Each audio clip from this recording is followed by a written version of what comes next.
Crown has decided that from this day forward, trial by combat will be forbidden throughout the Seven Kingdoms.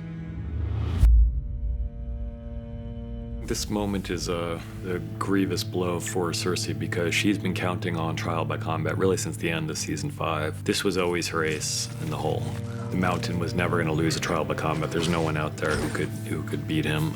And then Tommen takes it away from her. And knowing really what he's doing, he might be a weak king, but he's not an idiot. You know, he understands that this move is to mean that she's probably not going to fare that well in this trial. So it's a pretty devastating moment for Cersei, and you see that in her reaction, and partly because it's just bodes so ill for this coming trial, and partly because it's her own son who's really betrayed her.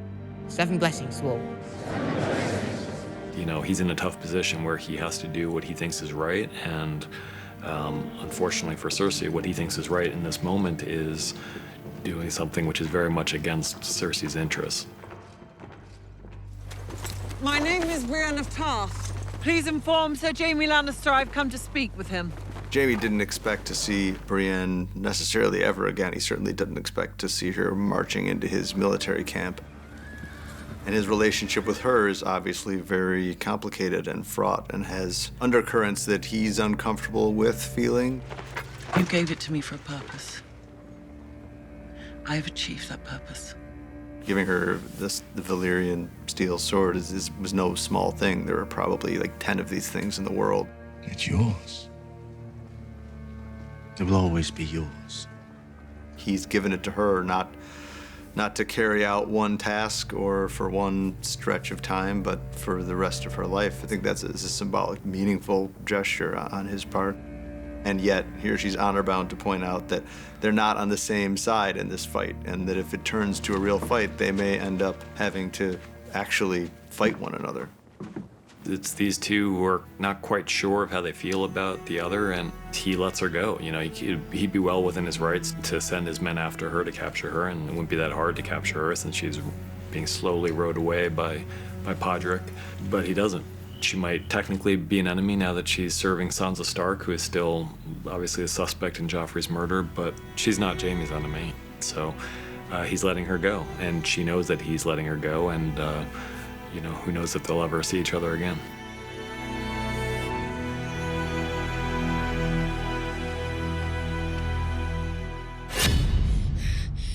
Arya is in danger. She's got an open wound in her stomach, and the one person who has protected her to this point, unfortunately, gets murdered. The many-faced god was promised a name. He must always receive what is his. And now he's been promised another name. The fact that the many-faced god gets the people who have been promised to him really makes you think that there's just almost an inevitability about what happens to people who run afoul of the Faceless Men, as Arya has done. It will all be over soon.